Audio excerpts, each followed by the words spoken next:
उस समय भी कुछ सोचते रहते हैं। मुझे लगता है कि ये परमेश्वर की मर्जी नहीं है कि हम एक हारी हुई ज़िंदगी देखें। ये खुदा की मर्जी है कि हम एक विक्टोरियस, एक विजयी ज़िंदगी जिए। बाइबल बताती है जीसस एक निष्पाप परमेश्वर है। उसे कभी पाप नहीं किया।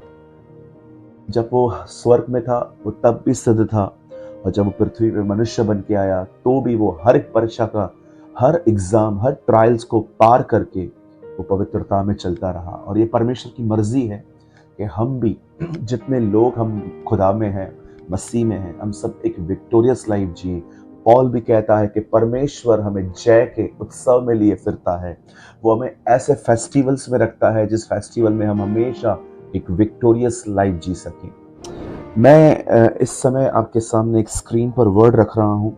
ये मत्ती की किताब में लिखा है, मत्ती रचित सुसमाचार, मत्ती की इंजील और उसका 21वां बाब, और मैं आपके लिए पढ़ रहा हूँ 1 और 2 वचन। जब वे यरूशलेम के निकट पहुंचे और जैतून पहाड़ पर बैतफगे के पास आए तो यीशु ने 2 चेलों को यह कहकर भेजा, सामने के गांव में जाओ। वहां पहुंचते ही एक गदही बंधी हुई है और उसके साथ एक बच्चा तुम्हें मिलेगा, उसे खोलकर मेरे पास लाओ। यीशु यरूशलेम की तरफ जा रहे थे और वो अपने 2 चेलों को बुलाकर कहते हैं कि तुम दोनों यहाँ आओ।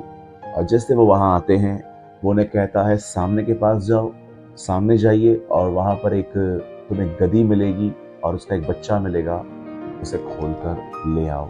और हम सभी जानते हैं कि किस तरह से जीसस उस पर बैठकर उसने वहाँ से आगे ट्रैवल किया था, और कैसे लोग अपने कपड़ों को उस गधे के सामने बिछा रहे थे। ये एक ऑनर दे रहे थे कि जीसस आ रहे हैं। अब आइए मैं आपको कुछ समझाना चाहता हूँ। मैं ये बिलीव करता हूँ, ये जो गधा है ये कोई और नहीं है, ये हम हैं। मैं हमेशा कहता हूँ, सिर्फ लिखी हुई बातों को न समझें, समझें कि पीछे स्पिरिट में क्या है, खुदा ने क्यों बातें लिखी। मैं ये बिलीव करता हूँ कि ये एक गधा नहीं है, ये हम हैं। और जैसे जीसस ने 2 डिसाइपल्स को भेजा, एक को नहीं, वैसे एक भी ले आ सकता था, लेकिन 2 को उसने भेजा। दोनों को कहा तुम जाओ और उसको ले आओ। और मालिक पूछे कि तुम उसे कहाँ ले जा रहे हो, तो कहना प्रभु को उसका प्रयोजन है, प्रभु को उसकी जरूरत है। और बाइबल बताती है कि उससे ले आया गया और यीशु उस पर राइड करके आगे बढ़ा।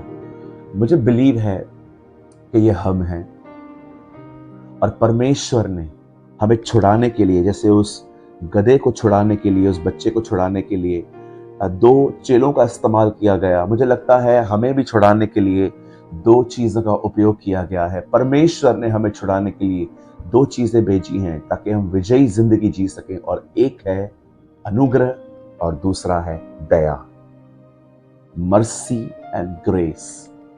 आप सभी जानते होंगे दया पुराने नियम का शब्द है। आप बहुत जगहों पर पुराने नियम में अनुग्रह शब्द बहुत कम पाएंगे, आप अधिकतर शब्द पाएंगे दया।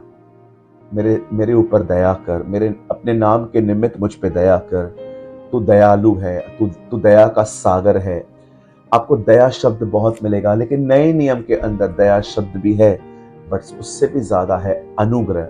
वह इसीलिए आया ताकि अनुग्रह पे अनुग्रह करे। वो परमेश्वर और मनुष्य के अनुग्रह में बढ़ता गया। ओ पौलुस की हर पत्री शुरुआत ही ऐसे होती है कि खुदा का फजल, अनुग्रह मतलब ग्रेस, और उसकी दया तुम पर बनी रहे।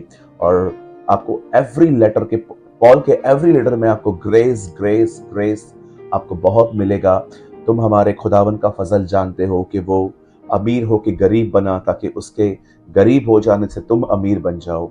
पॉल कहता है एक जगह पे कि परमेश्वर के अनुग्रह से ही द्वारा हमारा उद्धार हुआ है, न कि हमारे कामों से। और पॉल एक जगह पे ये भी कहता है कि परमेश्वर का अनुग्रह ही हमें पाप को ना कहने की ताकत देता है।